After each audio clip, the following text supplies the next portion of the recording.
नमस्कार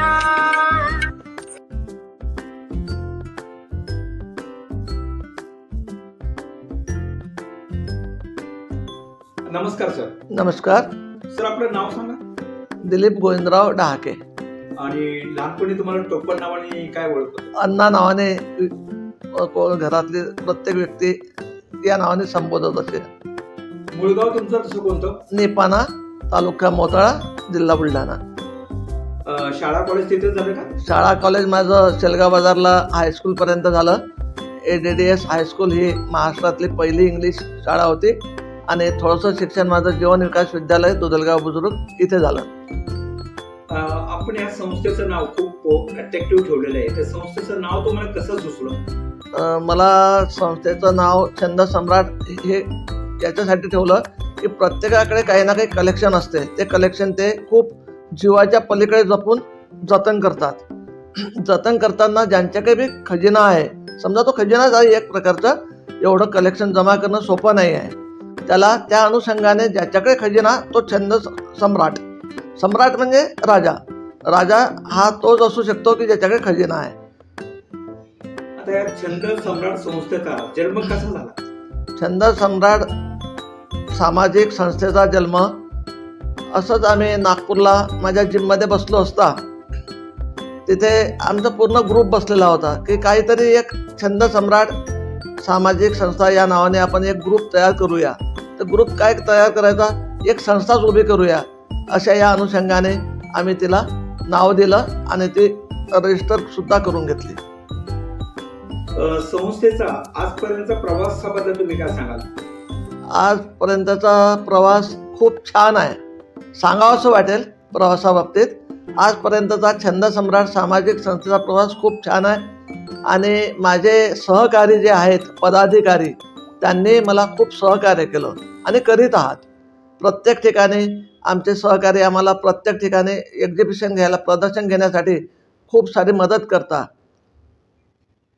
त्या संस्थेच्या प्रवासाबरोबरच तुमचाही प्रवास छंदाचा पुढे पुढे जात गेला, तर त्याबद्दल काय सांगाल? तुमच्या प्रवासाबद्दल? माझा प्रवास छंदाचा ऑटोग्राफ विथ फोटोग्राफ, छायाचित्रासह स्वाक्षरी हा प्रवास मी माझ्या मित्राच्या प्रेरणेमुळे मी तो अवलंबला. तुम्ही स्वतःच्या ह्या छंदाबद्दल काय वैशिष्ट्य सांगू शकाल? छंद असा असतो की छंदातून खूप साऱ्या मोटिवेशनला सपोर्ट होतो. खूप सारे आजकालचे युवा पिढी मोबाईलमध्ये घुसलेली आहे किंवा मोबाईललाही पकडून बसतात. 4 लोक जरी कुठे बसले तर मोबाईलशिवाय राहत नाही. छंद ज्याने जोपासला त्याला कधीही मोबाईल घ्यावा वाटत नाही. तो आपल्या छंदाच्याच याच्यामध्ये मग्न असतो. आतापर्यंत तुम्ही हे तुमचं सहीचं प्रदर्शन किती शहरात भरवलेलं आहे? नागपूर, पुणे, आता मुंबईला पण करत आहे. मुंबईला मला तिथले जे आयोजक आहेत संभाजी शिवाजी लोखंडे यांनी ते तिथलं द्राक्ष महोत्सव आणि महिला बचत गट यांना धरून एक खूप मोठं आयोजन केलेलं आहे. हिंदू हृदय बाळासाहेब ठाकरे यांच्या जन्मशताब्दी निमित्तानं त्यांनी तिथे आयोजन केलं आहे चेंबूर, मुंबईला. तिथे छंद सम्राट यांचं युनिक कलेक्शन आणि कला प्रदर्शन हे पण त्यांनी आयोजित केलं आहे. तुमच्या या प्रदर्शनाला आतापर्यंत कोणकोणत्या दिग्गज व्यक्तींनी भेट दिलेली आहे? कोणकोणत्या दिग्गजांनी आतापर्यंत भेटी दिल्या? आमच्या प्रदर्शनाला कोरोना काळाच्या नंतरचं पहिलं एक्झिबिशन नागपूरच्या कविवर्य सुरेश भट सभागृहामध्ये माननीय दयाशंकरजी तिवारी हे शेवटचा काळ होता त्यांचा महापौरचा, तेव्हा त्यांनी ते आयोजित केलं होतं आणि त्या प्रदर्शनाला उद्घाटन म्हणून सन्माननीय नितीनजी गडकरी हे लाभले होते. तिथेच अशा साऱ्या प्रदर्शनामध्ये नागपूरमध्ये राजे मुदोजी भोसले, सन्माननीय ज्ञानेश्वर दादा रक्षक असे खूप सारे मान्यवर आमच्या प्रदर्शनाला भेटी देऊन गेलेत. एवढ्या शहरामध्ये, अनेक शहरामध्ये तुम्ही प्रदर्शन भरवलं, कोणतं शहर तुमच्या जास्ती जवळचं असं तुम्हाला वाटतं किंवा चांगला प्रेक्षक भेटला तुम्हाला तिथे? मला पुण्यामध्ये दर्दी प्रेक्षक मिळाले. बालगंधर्वमध्ये जे 23-24 नोव्हेंबर 2025ला मी इथे एक प्रदर्शन आयोजित केलं पुण्याला बालगंधर्व कला दालनमध्ये. तिथे सिद्धार्थजी शिरोळे आमदार हे साहेब आले होते. यांनी तिथे उद्घाटन केलं. तर तिथे जे बी प्रदर्शन बघायला जे प्रदर्शक आले होते त्यांनी खूप सारा आम्हाला सपोर्ट केला आणि ते समजून घेऊन घेतलं. त्यांनी प्रत्येक एक्झिबिटर्सकडनं प्रत्येकाला विचारून ते समजून घेतलं की हे कशामुळे तुम्ही जमा करताय. आणि तिथे मी पुसदमधून खूप सूक्ष्म अतिसूक्ष्म आर्ट जो बनवतो, म्हणजे मोहरीचा दाणा असतो त्या मोहरीच्या अर्ध्या दाण्यावरती तो गणेश निर्माण करतो, असा एक मी आर्टिस्ट पुसदवरून बोलावला होता.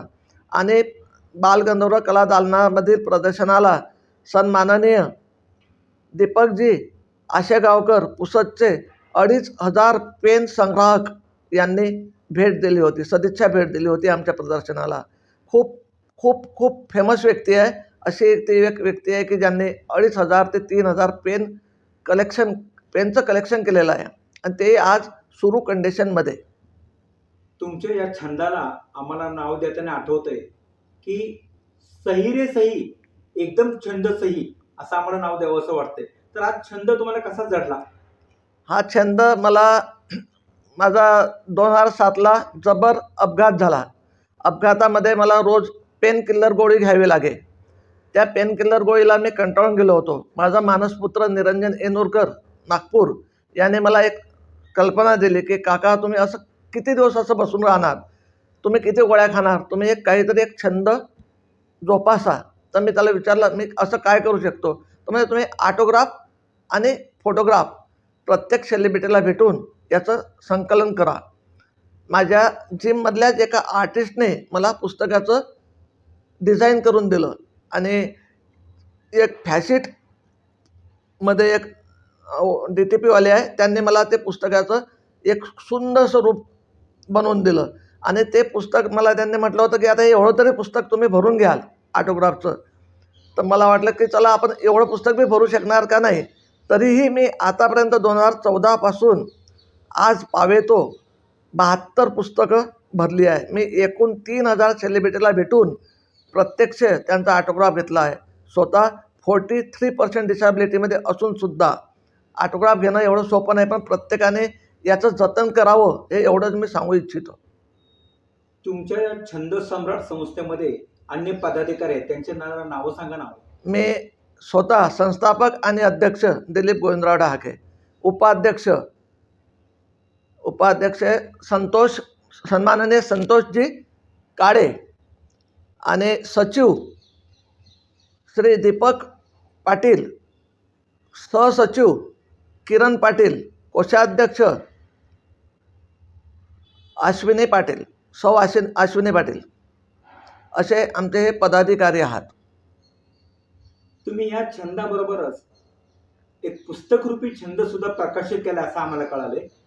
तर त्या पुस्तकाचं नाव काय आहे?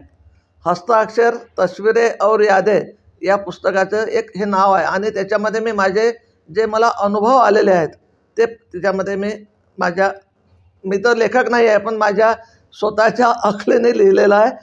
मी स्वतः लेखक नाही आहे, पण मी ते माझे अनुभव मी त्याच्यामध्ये लिहिलेले आहे. आणि त्या पुस्तकाला एवढा प्रतिसाद मिळाला की माझ्या अपेक्षेच्या बाहेर लोकांनी खूप पसंती त्याला दर्शवली आहे आणि दर्शवत आहे. आणि मी दुसरं पुस्तक मराठी भाषेमध्ये पुण्याला प्रकाशित करू इच्छितो. या पुढील भागामध्ये आपण त्या पुस्तकाबद्दल अधिक माहिती घेणारच आहोत. या पहिल्या भागामध्ये तुम्ही आम्हाला जे चांगल्या गोष्टी तुमच्या छंदाबद्दल सांगितल्या त्याबद्दल परत एकदा धन्यवाद. परत भेटूया दुसऱ्या भागात. नमस्कार.